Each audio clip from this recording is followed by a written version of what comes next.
Welcome back to another podcast. We are going to be talking about, will Disney Speedstorm be saved by Gameloft? I don't remember the title, but yeah, you can put two or two together.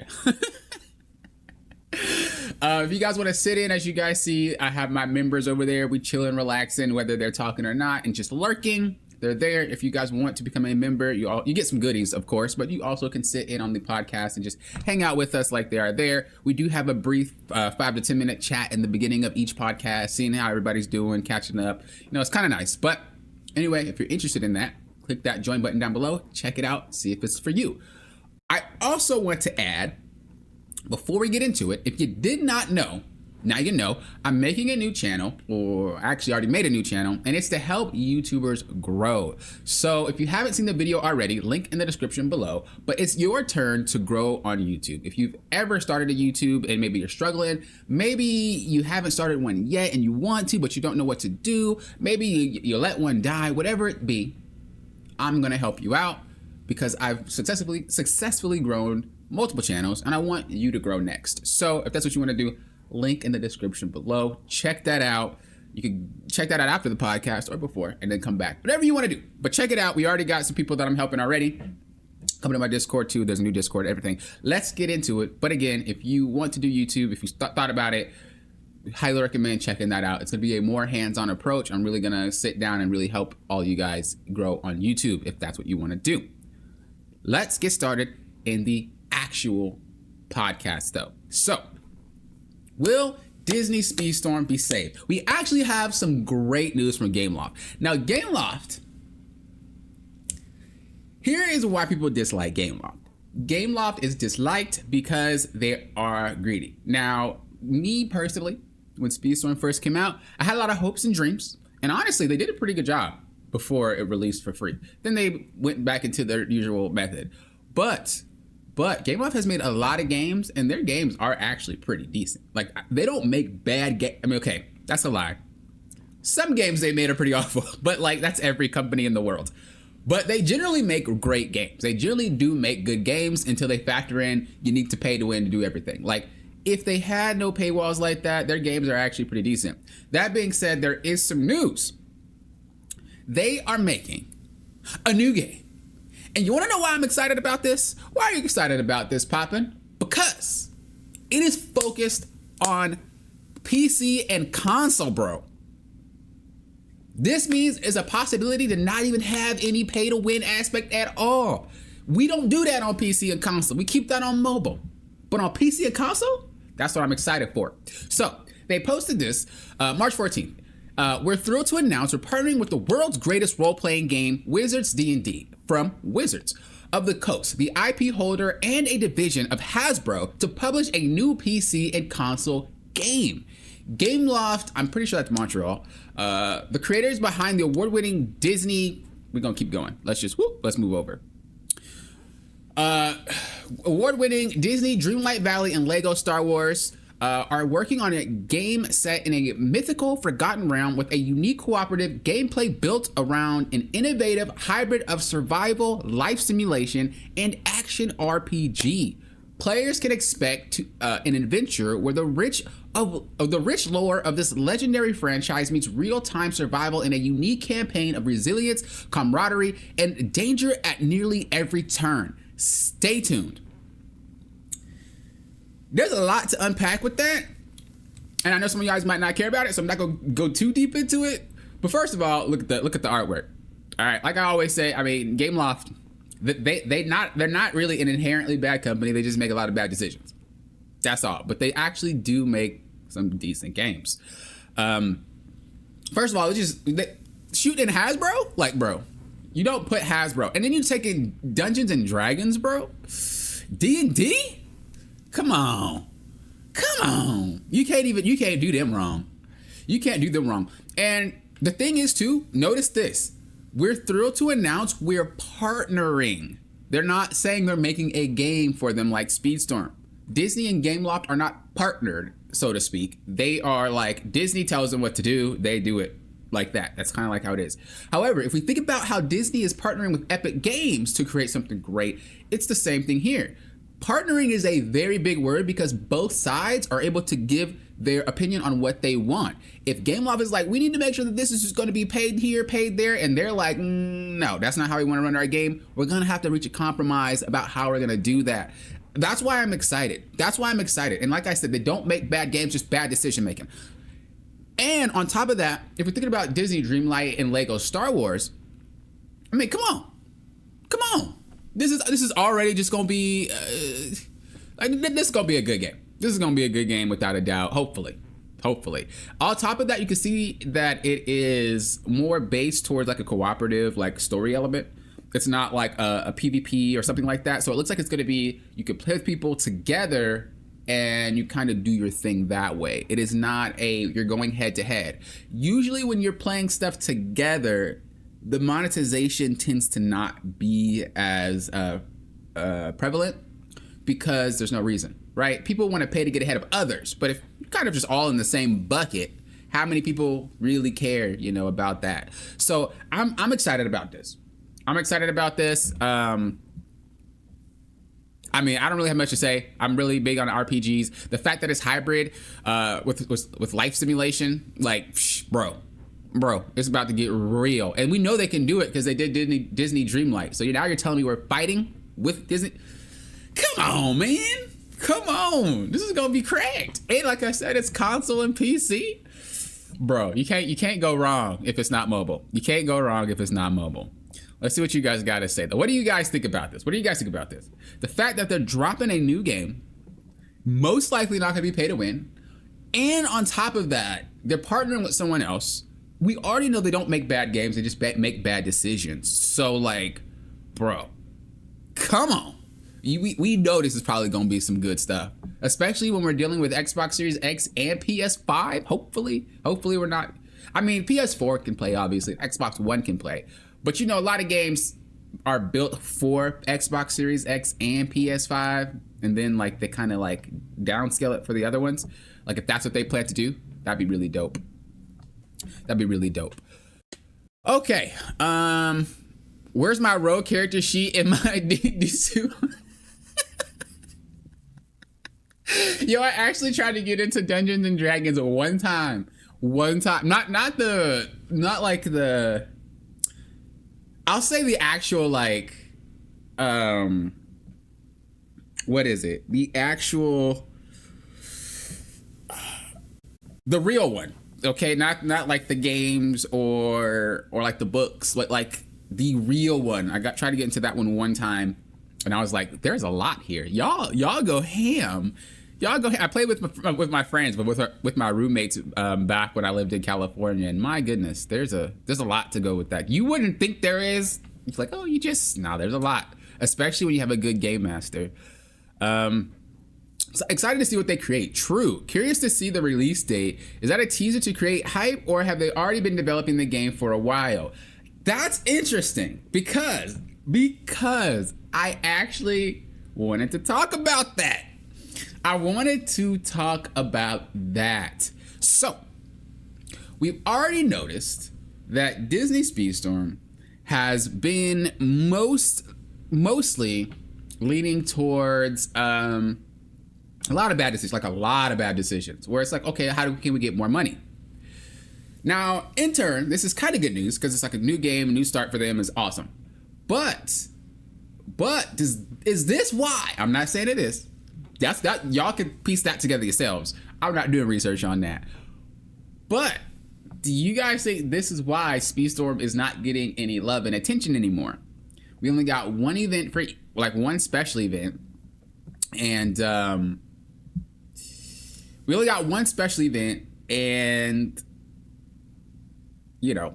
was it. That was just Eve, and that was it. The Little Mermaid season was kind of not as good as the other ones. When we're talking about music and map, it wasn't bad, but it wasn't up to that scale. Like, they went ham on 4 and 5. 6, it was kind of like, But to be fair, it's Little Mermaid. What you gonna do? You got beach and you got underwater. So, I mean, I guess it's kind of hard to really do anything with that one. But I guess we'll see with the next one. But as I was saying, like, do you guys feel like this game coming out, and they also released another new game. They released, I think, something called Dungeons and Dragons 6 or Dragons Dungeon 6 or something like that. They did release a new game when Speedstorm was in develop, or when Speedstorm was already like doing its thing, and this was around season 5. And so yeah, so I brought it up because again, it's a good thing, but I also wanted to know you guys' opinions on, do you feel like the choices of them making new games is why, you know, our Speedstorm ain't doing too hot in terms of these decisions, in terms of this monetization, in terms of getting people to want to pay for things. And we are actually going to hop into that right now and segue that. So this is what we have. This is what we have with Wally and Hortensia. You can see these numbers, huge, right? We have 90,000, and then we also have 84,000. Now, I do want to say people really liked Wally, and so I think their main goal was just to kind of get sales from that. Let's be honest. And then as far as Hortensia goes, I mean, it's just kind of like the drop off from Wally. They like did it back to back. So, you know, it's not gonna get as much as Wally. Some people just came back to buy Wally, and then you have the actual other people that stayed. If we continue to go from there and we notice these numbers, then we hop into the new event numbers, which is what we see here. So this is by Zaya. You know, round of applause for Zaya. Thank you for supplying this. So this is the leaderboard for Eve. What you're looking at is the leaderboard for Eve right now. We had 10,000 players. 10,000 players compared to the 90,000 players that we see on this Wally event. Now, this is pretty nuts because obviously with the 10,000 players, you know, you couldn't do this unless you had Eve, right? With the other event, you could do it even if you didn't have the character. And on top of that, a lot of people came because it was Wally. They already kind of made Wally really difficult to get, and they also made Hortensia really difficult to get. And this was progressively getting worse throughout the seasons. We know this. The reason I bring this up is because if we pay attention to this Eve event and then cycle over to the community event, again, thank you, Zaya, we see now it's at 58K. And the community event isn't over yet. We got 14 hours. But you can see we're at 58K. So you're telling me that obviously we dropped down from in numbers, you know, obviously. It's a long time ago that Wally and Eve event, we dropped down in numbers. But you're telling me that 10,000, I'm going to just round up, 10,000 of 60K could participate, effectively making it harder to do it, which means it was intentional to get people to spend, which go back, as I said, oh, not that, but you know, just a reminder, if you want to grow your YouTube channel, link in the description below. But with that, that's why I said, do you guys feel that the fact that they're making so many changes to get people to spend much more, or so much more, is the fact that they released a new game already, and they're about to release this next new game? Now, I do want to say, I'm not saying anything about it. That's up for that's y'all. But I will say that Riot Games, I had a talk. Well, I didn't have a talk, but they were, I can't remember, because I remember I was coaching a few riders, but I wasn't sure if I asked them this question or if I found out elsewhere. I don't remember, but I'll just say they said they don't dip into other games. Valorant's money does not go into League of Legends money. League of Legends money does not go into Runeterra's money. Runeterra's money does not go into TFT's money. And the teams do not cross over unless they need it, obviously. I mean, if there's a heavy project and you need some people to come over, that's a business. But for the most part, they said that's not how it works. That's not how it works. Every team is separate.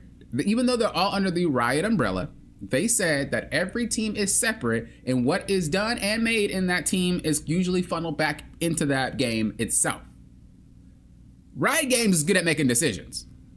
Do you guys feel like Gameloft is not like that? Do you guys feel like Gameloft will make a lot of games and put all that money into whatever next project they want to do?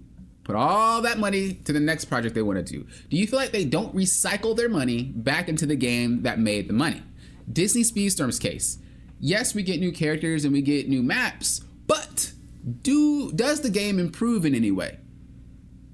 Does the monetization improve in any way? Does a new player experience improve in any way? Does the veteran experience improve in any way? Does anything get improved other than characters and maps? If they make a lot of money from that specific game, you would assume that they can have maybe a little bit bigger of a team, and it just funnels back. But that's why I asked you guys, because I'm not looking into that. It's too much work. But like I said, for Riot Games, they already said they don't have money come from every game, and they put it towards a new project. If they're working on a new project, that's not coming from their other games. It's that project, and that project has its money. I think Square Enix does that as well. Square Enix won't take Final Fantasy money and dip it into another game. Square Enix won't, they don't do that either, I'm pretty sure. I can't say that one for certain. I think I read it somewhere, but I know Riot for sure. So that's why I wanted to bring that up, because we noticed how 10K of 60K was only able to do the EVE event, and then that not even all 10, because people bought levels and stars for EVE, and they also bought EVE. So honestly, less than 10% already was able to unlock EVE. That's a very low number. And you know they have the stats to show how many people have which characters. That's just built into the system, let's be honest. So again, what do you guys think? Do you guys feel like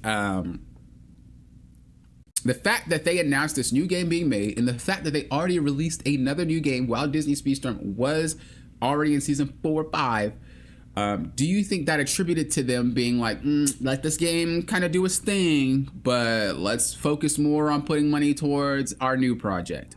What do you guys think? Let me know in the comments. Let me see. All right, let's scroll up because I definitely was talking for a hot minute.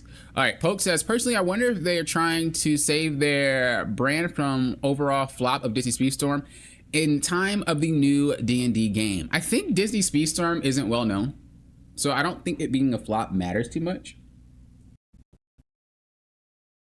They didn't even market the game when Disney Speedstorm was in early access. You kind of just found out by word of mouth. And then once it launched, they sponsored streamers and YouTubers that didn't play any Disney games. And I said this last stream. They sponsored the wrong people to grow their game anyway. Like Speedstorm was just handled horribly in terms of like their launch, their free to play, their new play, like everything was just bad. And so I don't think this would be the game that people care about. There's other games I think people know of that had their flop, so that I don't think that'd be an issue.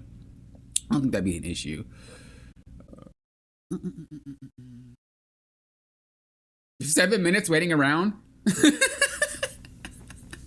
a lot of people that will wait at the end, so I'm curious to see how many people like actually have alts or like real accounts. You know? Last place for science. What's up, Cloudy? Good to see you. Also, Steven, I don't know if I said anything, but what's up to you? Maybe half improved, but definitely not what the fan base wanted 100% in full from season to season. Yes, I think the changes from season to season got less. They used to do major overhauls in like the earlier access days, but then like as it goes, like from season 4 to 5, it was like not much happened. It was just like, here's a new character, or here's a new season. And then 5 to 6 was kind of the same. Yeah, they made adjustments to characters, but it wasn't really... The experience of playing the game should come first before the adjustments of characters. So, I don't know. That's interesting. Like I said, I don't know for sure. I'm not about to dig deep into that, but it wouldn't surprise me because, again, they do make some kind of crazy decisions. But, like I said, they're partnering with these people, and I'm super excited because they actually know how to do some stuff. They actually know how to care about the community, care about the people that are going to play their game, and they want to make the experience good for everybody. Gameloft does make good... Gameloft makes good games, but they don't think about the community as much as they should, and that's why a lot of their games don't really work that well. If they did, it'd be a lot easier for them to make money. But as a mobile company, you're kind of like Ed, Ed, and Eddie, you know, where it's like, what can my next scam be? I'm not saying mobile games are a scam. That's not what I'm saying. But just in terms of the cartoon, You know, what is my next quick buck? How do I get this? Like, that's kind of how mobile games are. There's a handful of actually good mobile games though, where they do have continued support and they really go ham and they try to improve the experience, but there is very far few in between. Most mobile games that you play are very, how can I get you to spend before you lose your attention? How can I get you to spend before you quit our game? Because they know that's how mobile games work. And so that's what I mean when it comes to Speedstorm. Unfortunately, Speedstorm isn't even a mobile game technically yet. Technically. So it just kind of sucks. We already had that already happen before it's even a mobile game. But I'm really excited for this because I think they're about to go ham. I think they're about to go ham. Now, speaking of events, let's hop into the actual limited events for the characters. So I was actually hyped to see, I think they usually always have these events for like the newer characters anyway. I was hyped to see this because I like Ursula. I haven't rolled yet. I think I'm going to make a roll video. I think I'm just going to make a video, not really many cuts. And I'm just going to relax and chill. Maybe I'll make that a video, but make it a members only stream like a podcast. What do you guys think? Let me know in the comments below. Let me know in the members chat right here that you're here. Would you guys rather have it recorded and then I just put it up? Or would you rather have it be something special for you members again? Because I really do like to give you guys something special. You guys are helping to support the channel. And then kind of do that. We all hang out. We could talk while I'm rolling and whatnot. And then after I'm done rolling, I upload the video. What do you guys think? Let me know. That'd be pretty fun. So with this event, it's kind of, again, it's similar. We already had this before. You get the character up, you then race the character. That's nothing new, but I'm glad to see it. We also have the lucky streak. So this one's actually really cool. I know that some people had some issues completing this though. I know some people had issues completing this one, and especially noting like in their Discord, they were talking about how some of these were just very hard to do. I do want to say that some of these that are asking for Aladdin or some of these that are asking for Oswald, that's the collection itself. They're not asking you to play the character. Keep that in mind when you guys are playing. You see how it says win the race as Aladdin? It doesn't mean win the race as Aladdin. It means win the race as an Aladdin character. So keep this in mind when you guys are doing future events. They're not asking for the actual person. Test it out, see if it is for that person, and then if you complete it with somebody else, there you go. But if you don't, then you know you need that character. Just keep that in mind, because I know some people are like, I don't have this character that high, I don't have Aladdin that high, I don't have Oswald that high, or something like that. And it's like, it's okay. It's just asking for the collection. Don't worry, it's asking for the collection. I wish they specified that, by the way. I'm just saying. Why couldn't y'all do Aladdin collection? Or, I don't know. I just feel like that should have been specified. Come on. That's ridiculous. That's ridiculous. We also got the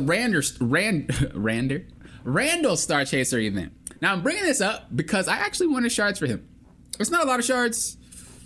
I still got ways to go, but it's just nice. And I know a lot of people are having issues with the Randall event too. The trick to Randall event is to always outrace them first. But when you get his ability, slow down a little bit. And when you're invisible, slow down a little bit and try to go into other characters. Once you do that, you'll get your speed boost and you'll win the race. We also have some news about a new Star Chaser coming. So one after this week's should be a racer who hasn't appeared in a Star Chaser before. And then they also said it's going to be an epic racer. So a character that hasn't appeared in a Star Chaser before and is going to be an epic racer. What characters would you guys want?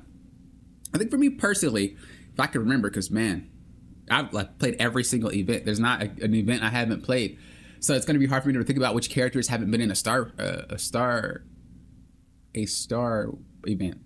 Someone said it might be Figment, but Figment had a Star Chaser, didn't he? Is Figment even epic? Epic is gold, right? That's sad. It goes common, rare, and gold. Common, rare, and epic, right? Or is it common, epic, and rare? I actually don't know. I just know it goes from blue to purple to gold. That's literally how I think about it. Even in games with like Apex Legends, they're like, dude, the rare one, the epic one. I'm like, there's gray, green, blue, purple. I can't be the only one that thinks like that. Okay, so based off your answers, I'm gonna assume that is epic. Okay, I'm gonna assume that gold is definitely epic. So in that regard, man, that's a hard one, dude. It's also hard because I have a lot of 5 stars. And it's also hard because I have a lot of 4 stars, which means I need like 80 shards, which I just know I'm not getting to that ever. So for me personally, it's kind of like I don't get much out of it like everybody else would. I like the no cuts idea, but when it comes to members only, I don't mind if you want to open it to everyone. Okay, Cloudy Crow, I see you. The reason why I wouldn't open it to everyone for that event was only because I didn't plan to make it an event. I just planned to do it. So then I was just like, well, I was going to record it anyway. I might as well let you guys sit in. Maybe I could make that a stream idea, though. We'll see. We'll see how that happens. We'll see. We'll see. Because if I make it a stream for everyone, the timing is going to be different than it is for members. Because usually I can kind of tell what time you guys are like on or available. So I have to see. I have to see about that.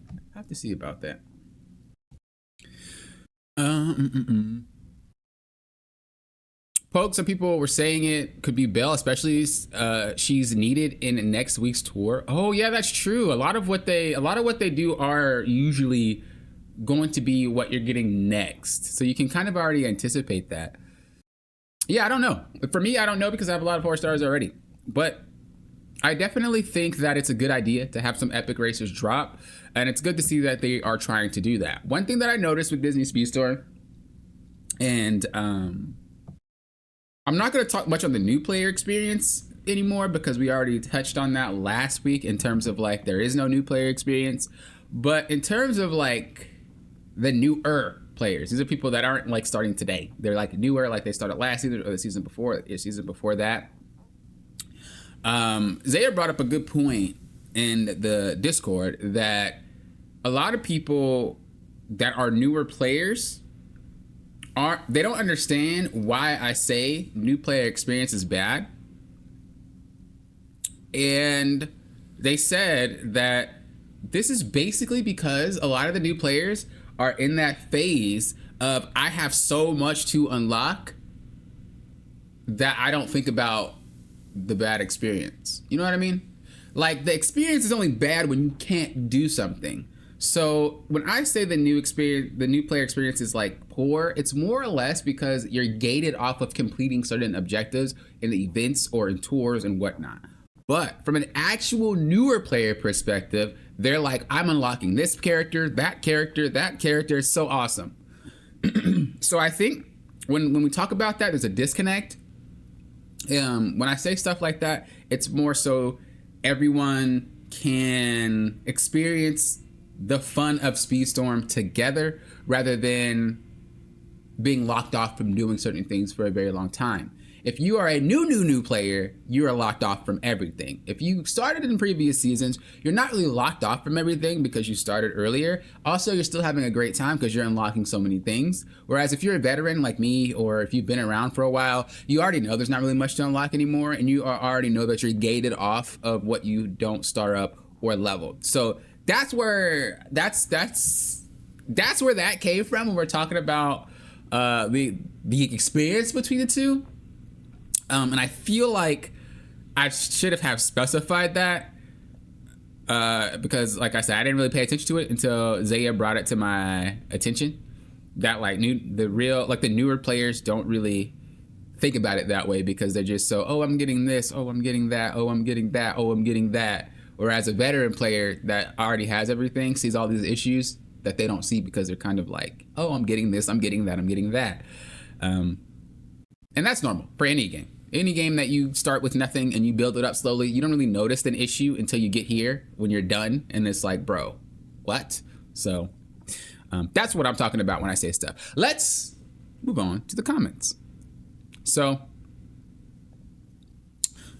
yeah, you don't really notice the gate content until it's too late. Exactly. Like I said, they cut off the real new player experience by like having everything gate. Like you just can't play. You can't start unless you pay money. The newer players that are starting in 4, 5, 6, or not 6, but 4 or 5. Like they're content. They're like, oh, we're getting stuff every season. We're unlocking so much. But watch when you get to 1 star, 2 star, and they're asking for 3 stars and 4 stars or 5 stars. Watch when they're asking for a character that you're missing shards for. Like you're unlocking characters, but you're not unlocking characters that help you complete events, which is the bad part that I'm always talking about. But let's move to the comments. So, Mark Vic Ferrer. We can't even start off. Y'all know I'm bad at names. I'm pretty demotivated with this week's events. It's been fun to play as Eric and Ariel, but there's so much wrong with this season. Were there events that required Eric and Ariel? Am I just blind? Am I just dumb? Don't answer that second one. Don't you do it. You're gonna get banned. I'm such a fool. Let's see. Majority of the entire players would be happy for Belle. A new player versus a new player. True. This season I unlocked all the characters now, so my goal is to try to get all the racers to 3 stars. Yeah, that's pretty much what I was hitting at there. As far as the Eric and Ariel thing, I know they're asking for some of the season tour, but I'm not sure if they were asking for some of the events. But I will say that usually when they have events for the collection of characters for that season, they usually try to make it so that you can get the allotted amount of levels and stars by just playing. I do know if you don't purchase a season pass in Speedstorm, you're kind of doomed. Does anybody, whether you're in the members chat over there or you are watching this as the premiere, do any of you guys play Speedstorm without purchasing the pass? I feel like if you don't buy the pass, you just don't play Speedstorm. Like that's like the rite of passage. Purchase a pass every season. For me personally, I have all my ranked coins like saved. So all of that free cash and ranked, I just have saved. So I just buy it every season through that. I don't actually like come out my pocket for it. But I feel like if you don't pay for season pass, you are in trouble. And so I'm very curious to see if anybody actually plays Speedstorm with no pass every season. Because I really want to know how much you accomplished with that. Because I feel like it should not be that much. And if this person, I don't know if you want to let us know in the comments, Mark, but if you are someone who doesn't have the pass, I can definitely see why you may be experiencing this issue, because they do give you the characters for free within the season tour sometimes to let you play like a regulated version of them. But there are some that require you to level the character itself. And if you don't even own the character, you're not able to play those characters. And the only character I think they give you in the season pass is Eric, not Ariel. For sure, not Ariel. I don't know if they give you Triton for free. I don't remember. Maybe Triton's in the pass. In the tour, I think. I think that's where it is. So, yeah, that's rough. I'm bad at saving the free tokens, but I think I'll have enough for next season's pass. Yeah, I always save it. I bought the Frozen Pass on the last day. Cloudy Crow, the last day. That's actually funny. What? Why the last day? I wouldn't dare to do play Speedstorm without the pass. Yeah, I don't think I'd be able to play Speedstorm without the pass either. If you're a free-to-play player and you don't buy the pass, you just don't play Speedstorm at that point. You're going to have to give them some money. You're going to have to come out the wallet at least once if you're going to play Speedstorm. Mark, thanks for the comment. Again, let me know if you have the pass or not. If you're watching this, let me know if you have the pass or not, because I really want to know, have you been playing Speedstorm without the pass? And if so, what does your account look like? Because that is interesting. The next comment we have is from 72DD Nelly. I see Gaston coming up in the season tour. I wasn't able to get him from the event in season 4 because I was new to the game in season 4. He's like impossible to get at this point. I've been stuck on 3 shards since season 4. Shake my head. Yeah, being a new player in Speedstorm was always an issue before, if you come in on that current season. But now it's ridiculous, which means that they don't really give you that much. Especially if you come towards the end of the season. You might be able to get a little some at the start of the season, but a lot of the events and stuff that you're going to need towards the later half of the Disney Speedstorm season, so the season tour and the limited events and whatnot, a lot of them are going to require characters and levels that you're probably not going to have. And that is the thing that I was again saying before, when it was coming from last podcast talking about the new player experience of players coming into Speedstorm on that season of. You're not going to be able to do anything because you need to spend money to even do any of that. And even some of the people who start last season or a season before that, they still don't have the right character or the right star level for those events. Again, a lot of them might be like, well, I'm getting this. It's so fun because I'm unlocking so much. But unlocking a lot versus unlocking what you need are 2 different stories. And I'd rather unlock what I need, which Gameloft does not do. They let you unlock what you need by packs. But they'll give you a whole bunch of random characters that they're not even going to worry about and not even going to use later. So that is something that you have to think about when you are playing. You'll be in the same situation because a lot of these characters do take a while to come back. A lot of these characters some of these characters haven't even came back yet. I'm pretty sure you guys can name off a few characters that are like, Poppin, these characters ain't been back since they released. I'm pretty sure Gaston is one of them, right? And if you don't have the booster pass, I don't even know if he's in there, but if you don't have the character, you can't even do the booster character pass thing. So you just stuck on some shards. I don't even remember the last sale this guy was in. So Gaston ain't been back for a hot minute. Holy moly, Gaston's been gone forever. Nobody embodies disgust and annoyance quite like Gaston. I hate Gaston, but I like Gaston. I like his stuff, but I don't like how he is in the movie. But I do like how he's depicted in like the parks when people play him and they dress up as him. At least Gaston is in the racer boosting. Okay, so he is in there, but again, you can't really boost him up unless you have the character. So that's kind of wild. Maybe the Speedstorm would be a lot better if they made it so that you can boost up any character regardless if you don't have them. Well, not any character, but the characters that are already in the booster pass or the booster thing. Because realistically speaking, that would be a great way to have everybody come back and play, right? And you're not going to be able to unlock them that quickly. If you need 10 shards for a character, you got to play for 10 days, right? I know there's that thing that happens on the weekend where it's like a different thing or something like that. I don't know, dude. That booster pass thing, I was so discouraged to do it because I need like 60 something shards. I'm not about to run that thing 60 days in a row. I don't have the willpower. I'll only run it when I'm like 10 away, 15 away possibly. But you think I'm about to run 6? I don't do anything in a row for 60 days, let alone log in and do that. So, but yeah, back to the point. Yeah, if they did give you some way to unlock some of these characters that are necessary, it'll be good. Now, I do think that you said he's coming up in the season tour, so there's most likely going to be a pack of some sort to get Gaston. They're most likely going to have a wall. They're also going to allow you to unlock more Gaston shards by using a character that's probably really, really difficult to get. That's kind of how they run. They'll say that, okay, you're going to need to use this character later. How are we going to do it? Buy a pack or play a very hard character or a very high level to get you to unlock the shards needed for that character. That's kind of how the loop runs for Speedstorm.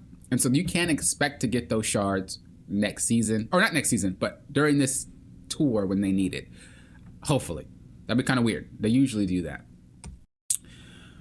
Nelly, thanks for the comment. Much appreciated. The next comment is from Zeke Slider. Bro, I haven't had Zeke Slider comment in this for a hot minute, I don't think. It's been a while since I've read his comments. I think. But they said, I was calling this game free to start when season 2 started, because that's what it is. Wait, what? Season 2? This game wasn't free to start in season 2. It was free to start in season 4. Wait, are you? Oh, you must be referring to season 5, because that's what that's the only thing I can think about. Maybe you're saying that, okay, see, the early access seasons didn't matter because there was 3 seasons in early access, and then the 4th season was Jasmine and Aladdin, and then 5th was, I forgot, what was 5th? Why am I drawing a blank? Oh, Frozen, and then 6th with Ariel. So I'm going to assume that the Frozen season is what you're talking about, because that's what it is. It's not a true free-to-play game like some other titles I've played in the past with the same label. I think what Gameloft does is... Alright, so here's kind of the thing. I don't think Gameloft lies, but I think they don't word things properly. And I'm going to assume it's not malicious. I'm going to assume it's an accident. But a lot of the stuff that they word, whether it be in their patch notes, whether it be in their Twitter posts, whether it be anywhere, they word it in such a way, even in their Discord when community moderators are talking, or community managers are talking or whatever. Like, they word things in a way where it's always weird. And I don't know if it's, like I said, intentional. I don't think it is, but who knows? It could be. I don't play a lot of their other games that people complain about. The only games that I've ever played of Gameloft's were their non-bad games in terms of monetization. So we're talking about like Dreamlight Valley and stuff like that. But when they word things, they word it kind of weirdly. And so when they say something is free to play, technically it is. Technically it is. Now, within this season, they removed a lot of the free-to-play aspects. They took all the characters away from local play. They took all the characters away from private match, so you can't play with your friends or family unless you buy the characters or play the game. And if they're coming to play for that one time, I think they're really trying to lean on the fact where if you really want to play with your family, you really want to play with your friends, and you want to play as that character, it's in the shop. You could just buy it real quick. And, you know, some people would do that. That's called, it's a word for it. Is it spontaneous? There's another word for it, but I mean, spontaneous is also a word. Oh, impulse buy. That's what you call impulse buying, where it's like you're already there, you're already ready. It's right there. You impulse buy. I think they're leaning on that when it comes to that local or private, because if you do have a kid or a child that wants to play, they're like, oh my gosh, my favorite character, or you do have a friend or a family member or something like that, you're playing on stream with somebody and like, oh, I really want this character. Oh, you can't play him? Oh, but they're in the shop? Okay, let me go buy it real quick. Like that, I'm pretty sure is why they do that, is so that they can get those impulse buys. Because there's really no reason for you to say you can't use a character in local play. Private match, I'm not even going to talk on that one because it is online, but local play, to play offline with your friends and family that's around you, that doesn't make much sense to me. And I can only think about that being why. So back to what you were saying when we're talking about that free to play, yes, technically it's free to download and it's free to play. But as you did say, it's free to start. Starting this season and probably going in next season and season after that is going to get really hard to play without spending, or you're just not going to be able to do anything for a long period of time. And usually when gamers want to play things on a console or a PC, we don't want to wait. That's mobile games. So you can call it a mobile game, but if you're someone who's downloading it on PC or console, you're most likely not in the mobile game mentality, which means you want to play right now. And the fact that you are holding people hostage from playing, you know, that's not really free to play, is it? But technically it is. But you'll hear that a lot. You'll hear the same concept of, well, it's a mobile game. Well, it's a mobile game. Well, it's a mobile game.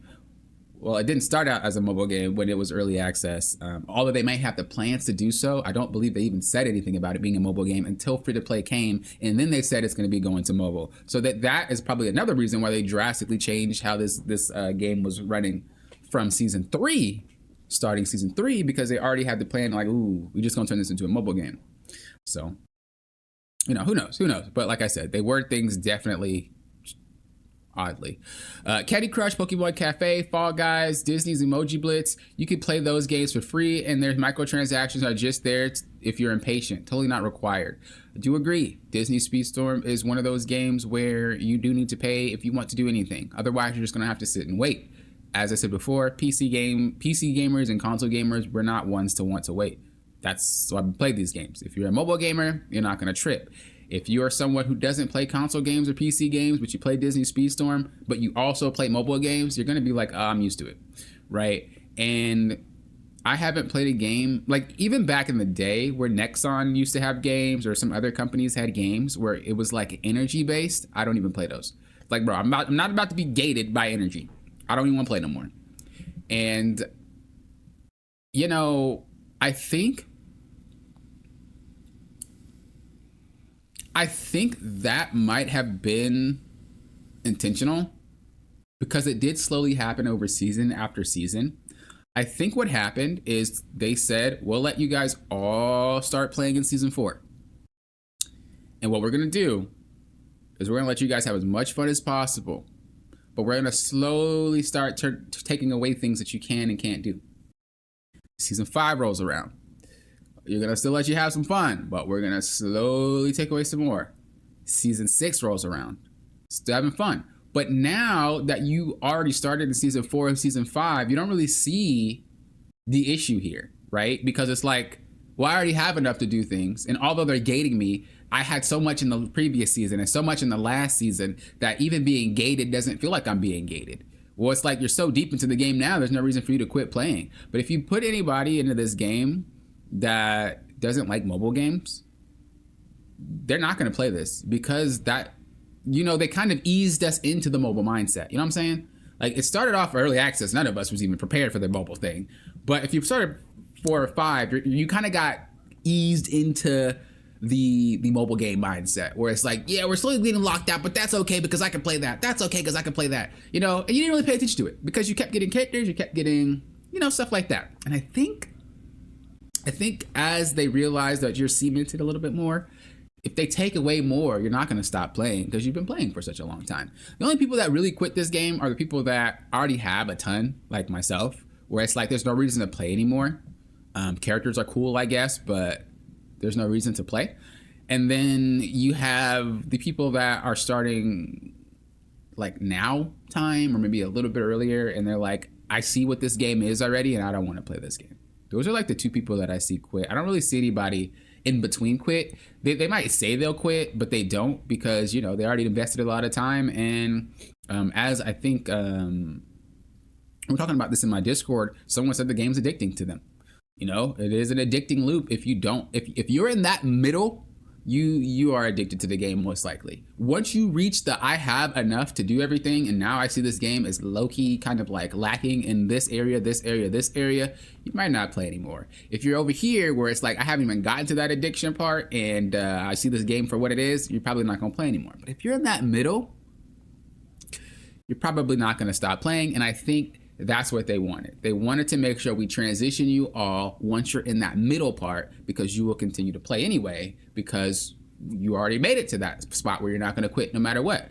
And you probably have other games like this that you guys have where it's like no matter what the company does, no matter what the game happens, I love the game and I'll play the game no matter what. That is a lot of the players right now when it comes to Speedstorm. Because again, they slowly did this when you get to that middle section.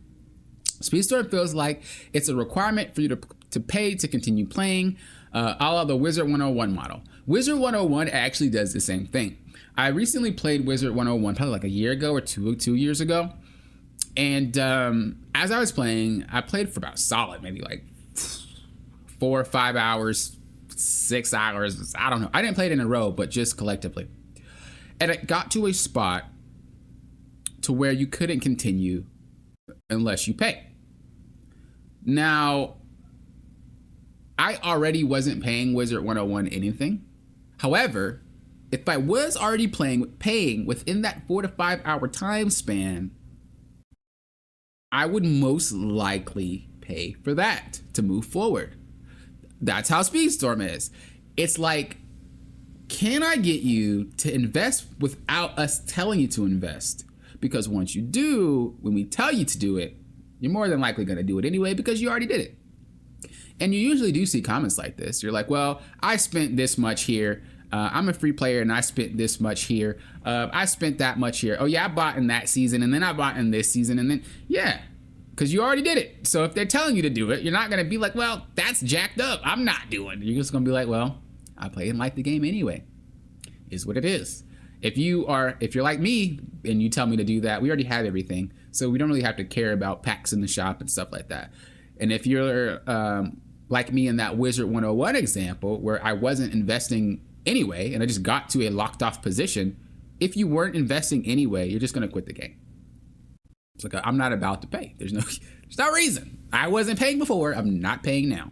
They made it so that certain chapters are free, but if you want to continue the story, pay for the next one. The very definition of free to start. That one's kind of hard because I do agree that there are some things locked off. However, I do think that is necessary.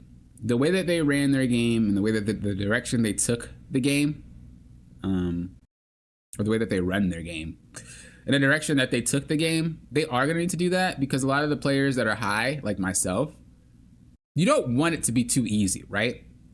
You don't want Speedstorm to be too easy for players like me, but you don't want it to be too hard for players like, I'll say you. I'm going to assume you haven't played since season 1 like I have.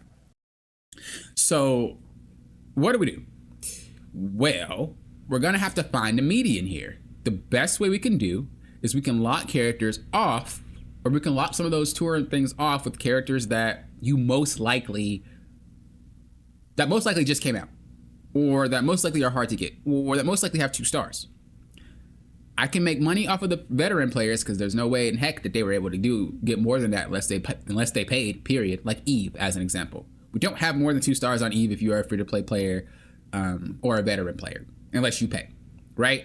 And so with that, that's what I'm talking about. If they made this event for Eve, not only making it unregulated help for the veterans because it's like, okay, I could pay to win this leaderboard, but for the free players or for the people that don't have Eve, you pay to get Eve, and then now you can participate. You see what I'm saying? And they have to do that every event, every tour, every season. And the issue with this is that it's going to get worse and worse because veterans are going to have more and more. They cater to people like me and people that cash. And so the more that we get, the harder it's going to be for everybody else unless they want to get to that level. And that's going to continue to go. I won't be shocked when level caps increase. I won't be shocked when star levels increase. I don't know if you've noticed, but over the course of these seasons, these events, when they put them on hard, medium, whatever, when you change the difficulty setting, those levels actually increased. So throughout the seasons, they increased the level of the difficulty on these limited events because the average veteran is too high for this. They need to make it so that it's hard for us and we're not just getting free stuff. But in doing so, it's harder for you. And if you are in that sweet spot that we talked about, you're most likely going to pay to do it. If you're not in that sweet spot like we talked about, you're most likely going to be like, bro, what is this? I'm out, bro. No. So that's what I'm talking about. They're catering to this one, which is me or the cashers, people who've been here for a long time or people who just pay for a lot. And then they're catering to that sweet spot where it's like, you already invested so much time. You sure you don't want to just buy this? I mean, you're already here. Why not? Come on. See what I mean? And this is further exacerbated when you look at the fact that, okay, local characters are gone. Private characters are gone. When you're a new player, you only get 3 characters. Before, when you played new, you got like 5. You need to buy the pass now. You're not even able to play Speedstorm without the pass. Good luck. Like, a lot of this stuff is still there. And another issue too, when it comes to the newer players in terms of like the sweet spot and the people like me, when you play ranked, they're more stacked now than they were before. So I do know that there's a lot of stories of people saying, well, you could just climb ranked. It's super easy to get to platinum. I did it when I was 25. It's super easy to get to emerald. I did it when I was 25. I did it when I was 15 1-star. That's not happening no more. If you hop yourself into ranked, I promise you, by the time you hit platinum to emerald, you're going against level 25s, or not even 25s, I'm sorry, you're going against level 35s, most likely. And if you're a 1-star, you're not. Good luck to emerald, man. That is not happening. And like I said, as this game continues, there's stuff like that's happening. The bar is slowly being raised, which means if you start as a new player, you no longer can reach that bar. And that's what I was talking about in the previous podcast. Yes, you can unlock things, but you're not going to be able to participate in anything. If you like unlocking things, if that's something that gives you dopamine rush in your brain, so be it. But if you're like me, who wants to participate in everything, and you can't, you're most likely not going to want to play the game. And that's why I'm speaking up on that behalf, because again, whether or not you're new, whether or not you're newer, or whether or not you're like me or a cashier, we should all be able to perform. We should all be able to do majority of the game's functions and just have little things locked behind the fact that you've been playing for a long time, or you've been, paying a lot of money. So, yeah, I do think that is really, I do think that it is free to start for sure. But coming into this season, I don't think we're going to get many new players. And then going into next new season, I don't think we're going to get many new players. They're going to have to do a complete 180. And if they do that, I don't think that'll be a good thing. I don't think that'll be a good thing, because it's going to be hard. That's something that they should have thought about beforehand. And you can't really just redo a game like that unless you just make a whole another new one. Let's look at the comments. Let's see what you guys have to say about that. I was reading a little bit. Okay. They said being able to use characters you don't have in a racer boost would change the game. To be able to grind character unlocks, but yeah, they lose a lot of money. Exactly. And the one thing that Gameloft likes to do is they don't like getting money from players just because. They're more the take money from you. You know what I mean? And that sounds bad, but there's not really another way I could say it, or at least without thinking about it for a minute. A lot of the games, like Fortnite, as an example. Fortnite is one of those games where it's like, there's a lot of stuff you can buy, but it's like, bro, if you want, it is what it is. If you want, purchase it. If you want, no, it's all right, let it go. Speedstorm is a company that takes from you. It's not if you want, it's you have to. That's kind of their model. And so when you say that, okay, when you put racer boosts for people that don't own the character, it's technically not wrong that they'll lose money. But if they didn't have that predatory, we're taking it from you for every single event because we need you to be able to get this, to do that, to do that, to do that. If they didn't do that, they wouldn't lose money, because everybody's voluntarily giving them the money. But they built the game on such a way, there's no reason to voluntarily give them money, right? I don't personally want to support it because the game is it's in a bad spot right now. But there's nothing in there worth purchasing.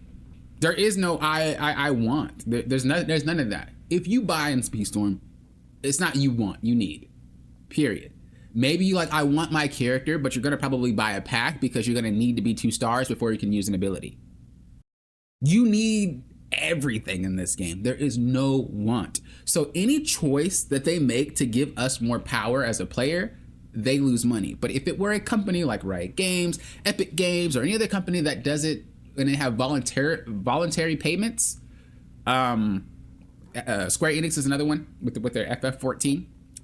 They don't lose money making the specific changes to their game because people give them money anyway because they want stuff or they don't need it. So yeah, I definitely think they will be losing money if they do anything different, which is why they keep going down this road. No matter what they do, they're going to lose money if they give people stuff for free, because their game is definitely built towards taking rather than giving, unfortunately. And they don't have cosmetics aren't something where it's like, oh, I want it. They're just not good enough right now. There's a lot. What do you think about a beginner login bonus? Maybe after 14 to 30 days, you get 1 gold character or their shards of your choice. I like that. Maybe mix that idea, Cloudy Crow. Mix that idea with an idea that I had before, where it's like you get every single character to 1 star that was in the previous seasons. So maybe you don't get them all at once to balance the game a little bit. You get it as you play. So as you said, your login bonus there, maybe every 10 days, you get a free character of your choosing of one of the previous seasons. So as you play, you're unlocking new characters, but you're also unlocking the old characters from that event. You know what I'm saying? So if I'm starting this season, I get new season characters because why on earth would I not be able to get them? But also at the same time, as I'm playing in season 7, season 8, season 9, I'm slowly unlocking the characters that I didn't have in the past, every single 10 days I log in. Or every 7 days I log in. You know? So mixing it with yours, with that idea right there, it takes forever to unlock stuff. But you're still, it's faster than what it is now. And it's a tangible reward. You know, a lot of the rewards in Speedstorm aren't tangible. A lot of the rewards you really just can't see. You don't know you're getting rewarded until you cash or have a roll box or something. I don't know. It's very hard to tell when you're rewarded. So giving players a reason to log in and then be rewarded would definitely be a huge one. Would be a huge one. A login bonus would be cool, yeah. Just like how mobile games have login rewards, true. I was playing a Shoot Fighter mobile game. That game's kind of cracked. They have so many rewards. I don't even. The problem with mobile games is like there's so many pop-ups. I don't even. When I log in, I'm like, wait, this, get that. It's like I don't even want to log in no more. There's too much. What's going on with my screen? And the worst part is you can't even tell the paid one from the free one because they all look alike. So it's like I just want to get rid of all these notifications. That's the OCD in me. Bro, I'm not about to have notification. If I see one red dot, I need to get rid of that red dot. So in mobile games, it like kicks me into overdrive because there's so many notifications popping up when you miss stuff, and I'm just like, how many emails do I have? How many events are popping off right now? How many rewards did I have? What is that login bonus? It's just, my brain is everywhere when it comes to that. Exactly, Poe keeps people playing and rewards you for your time. Exactly. I can see where players can get addicted, and also if you miss something or you stop playing it, will cost you when you come back, unfortunately. I actually like that comment. Yes, you can get addicted to Speedstorm, and it's great, but the easiest way to break your addiction to this game is if you miss something. If you miss a login day, your personal login day, you most likely aren't going to come back, or you're going to come back at your own time because you're like, oh, I already missed it. I'm already like, whatever. If I missed one, I'll miss another. You know what I mean? Like, so I think it's definitely possible for that to be a way that people just stop playing. But it is very detrimental if you miss something, if you don't have everything and your goal is to unlock more things. I had a terrible addiction to it. Caused issues with my hubby. Fortunately, I was able to put down and move past it and move on into the have too much phase 3, like Poppin said previously. Yeah, I was addicted to the game in early access. And so a lot of the frustrations you hear, a lot of things that I'm talking about, a lot of you guys might not even understand what I'm talking about. For the simple fact that I played for so long. So I already understand everything that you guys have yet to witness. And so, you know, some people might be like, Poppin, what are you talking about? Poppin, you're not making no sense. Poppin, I haven't felt like, Poppin, I'm experienced, it's great for me. Poppin, what? It's like, you haven't played long enough. You still got your baby feet. You know, you still got your little onesie on. Once you grow up, once you turn into an adult in this game, you'll realize real quick the issue with Speedstorm. And you'll also realize what I'm saying makes total sense. Yes, you can love the game, don't get me wrong, but you never want to love a game so much where you're blinded to the issues, because a game that you love so much with a community that's blind, the game won't ever improve. I mean, in Gameloft's case, I don't think they want the game to improve very much, let's be honest. But just in future games that you want to play, never be blinded by how good it is. Square Enix FF14, players are never blinded. If they drop something, players are going to speak like, maybe we should change this, maybe we should do that. And what do? They try their best to compensate for the player in terms of, okay, well, how can we compromise? What can we do to make it better for you? Because we've seen that it kind of messed up here. That's how it should be. And so never be blinded. You always have a voice, and you should always make your voice heard. Don't be so blinded by the pretty, the ooh-ahs, because if you really want a game to succeed, if you really want the game to go in the correct direction, you're going to have to voice your opinion. And that's all that I do. That is all that I do. And it's not even just my opinion, though. It's a lot of people's opinions. I try to voice everybody, which is right with your comments. Just like that. Starting phase 1, addiction. Phase 2, recovery and having too much game stuff. Phase 3. I play a lot of mobile games, so at this point, I only spin if I feel like they treated me right before I spin anything. That's pretty much how I do with a lot of my games. Being older, you know, as a younger Poppin, I would I would buy because I want it. But like as I got older, and as you see, a lot of the games kind of have the same monetization structure. It's kind of like, well, I won't say monetization structure like pay to win, just like, things you can buy for the game. It really depends on if I like what you're doing, I'll spend. That's kind of just how it works. I have to like what I'm buying, and I have to like that when you're doing the game justice. Even if the game is dead, even if the game's gonna die, I don't really care. I will support you until the wheels fall off. But I just gotta make sure that you are making positive changes. You are really listening to the community. You're really doing something with what we're giving you. Because if you're not, think about how many games that are old that are still surviving right now. The developers listen. That's literally why. Most of the time. Most of the time. Not that Phase 2 is funny by any means, but I am innocently trying to make others smile. It's working. For now, I'm playing pretty casually, but if they drop Nightmare Before Christmas, I'm cashing out. Hey, don't feel bad. Look, that's how it's designed, though. That's how it's designed, though. If they focus on which characters you want, they'll be able to get that money. Is that a negative? Is that a malicious thing? I don't think so. That's just them paying attention to their market. I love Nightmare Before Christmas. Next season instead of the other rumor. Oh, yeah. I don't even know what these rumors have gotten so out of hand at this point. I bet Gameloft is like, bro, what are y'all even talking about? Where do you guys get this information? Bro, we got so many rumors, it's ridiculous. They got more rumors than seasons at this point. But, I mean, it is what it is. Whatever they do. What is the latest rumor? The latest rumor is Inside Out, especially because they're releasing an Inside Out 2.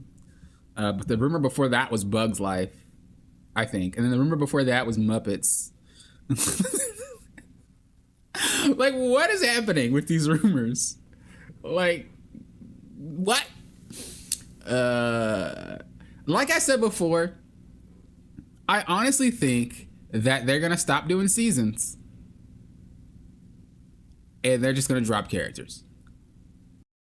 Like, I think it's gonna get to a point where they're gonna stop doing seasons. They're gonna stop making these whole bunch of season passes and all that stuff, and then just drop new characters.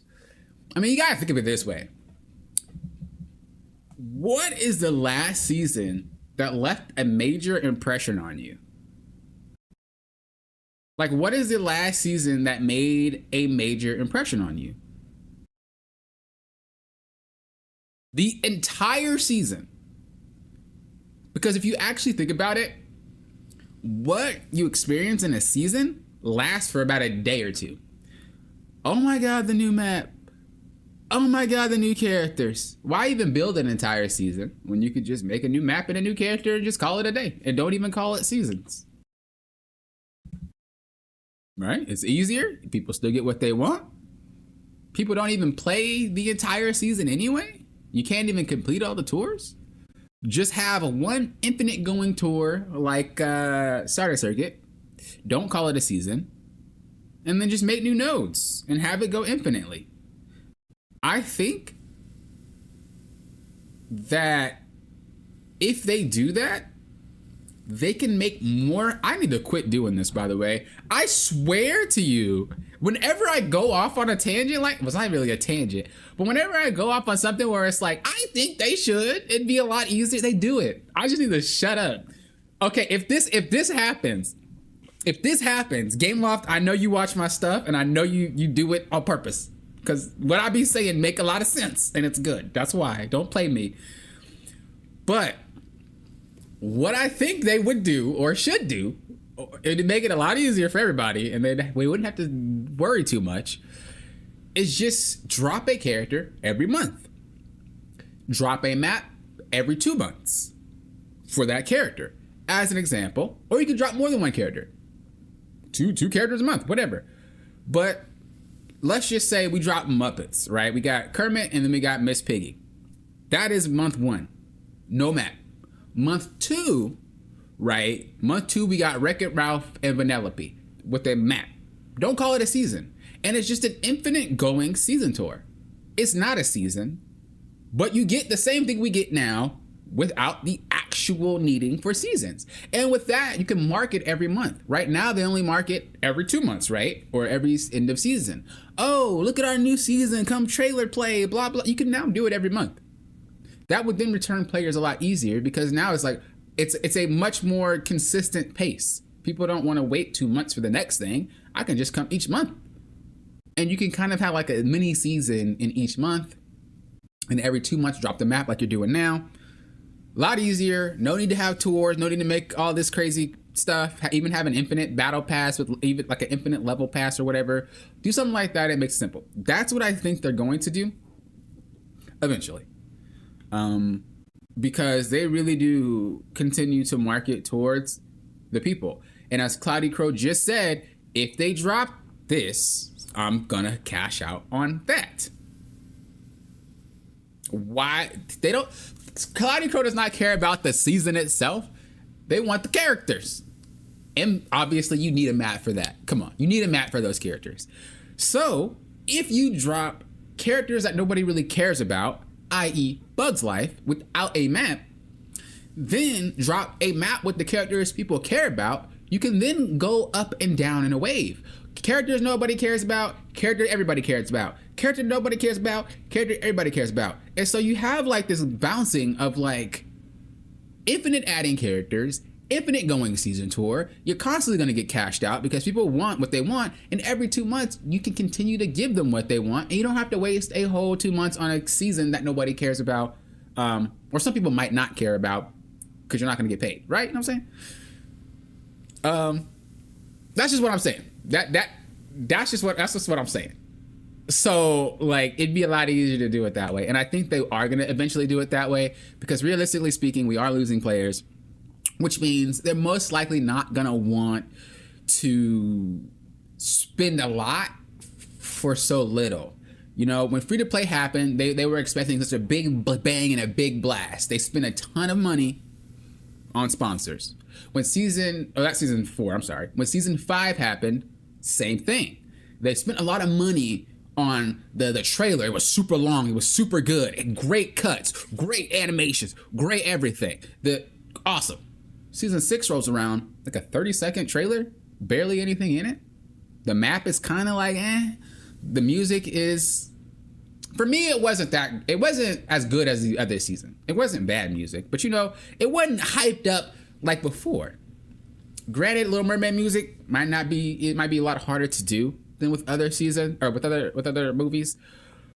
But what I'm saying is you can kind of see how much money is put into each season based off what's happening in those seasons. So if we continue to go down this road where they're like, the more we go, the less, and you got to think too, what is a lot of these trailers and advertisements for?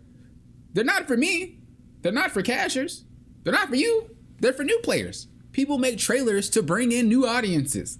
If they say we don't care about new audiences, they can then not have to worry about all that. And they can kind of simmer down with trying to get more people in. I'm just saying, I'm not saying I want them to do this, but I'm just saying I see it coming in the future because just like you guys are saying right now, you guys want the characters. You might not even care about the map, to be honest, but you guys want the characters first, the map second, the season tour third, because it doesn't really matter to you guys. And maybe you guys like it. I don't really mean it like in general, it doesn't matter to you guys, but I just mean the season tour doesn't matter in itself. I don't open the season tour and be like, oh my gosh, it's Little Mermaid. Look at the Triton over there in the chapter 1. And the name is so awesome. I don't do that. I go in there like it's a checklist and I'm like, check that off, race that, check that off, race that, check that off. I can't even tell you a chapter name right now because I don't know. I just click in, race it, do the thing, move out. So if they know people don't care as much about all that, what's the point? Start shaving some of these expenses off and just go with what people pay for. There you go, right? It only makes sense. So when it happens, either say, dang, Poppin was right, or say, Poppin, shut up. Every time you do a podcast, you give them a new idea, and that happens next season. Every single time, just shut up. God, you're gonna need Wally for Eve. What happens? You need Wally for Eve. What did I say? They're gonna make the next event regulated. They're probably gonna have shards in there, and on top of that, they're gonna make it so that you can't even play it if you don't have Eve. What happens? You're gonna need Eve. It's not gonna be regulated. Y'all like, Poppin, shut up.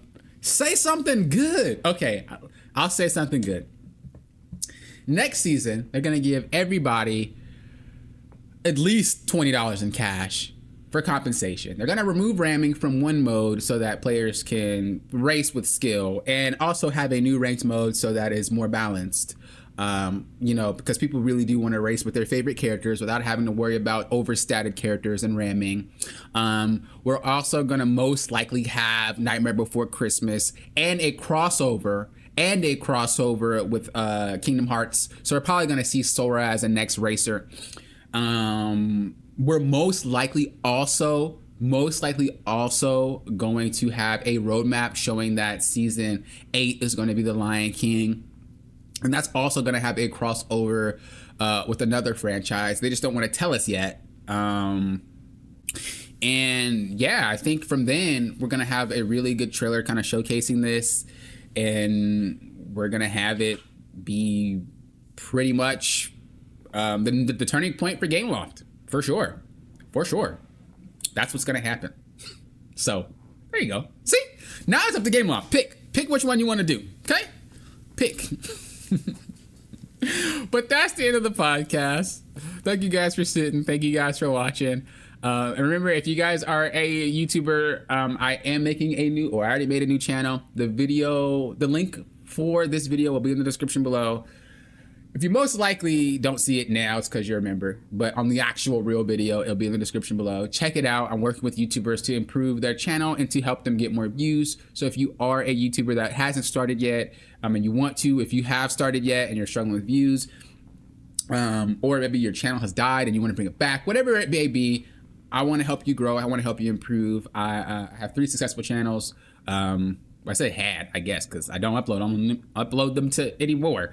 But one channel was the first channel I made. The second channel was a sales channel. This is where I was a professional coach, coaching for multiple games and getting sales through that. So my YouTube was more for getting sales on the platform. And then we have my gaming channel right here, which is just more about games and whatnot. So again, whether you do games, makeup, sports, video, whatever you do, I want to help you get better at it. So I highly recommend checking out that video. It is on my channel now, and it should be in the link in the description below. Thank you guys for watching. I do appreciate it. Until next time, you know what I always say. Thank you guys for doing what? Thank you, Poke. Thank you, Cloudy Crow. Thank you, Steven. Thank you, Zaya, and anybody else, any other members lurking right now. It was a blast. And until next time, you know what I always say. Thank you guys for doing what? This just in, Gameloft announced on Twitter that ramming will be removed. Until next time, thank you guys for doing what? Poppin often with Lofton. That would be the day, wouldn't it?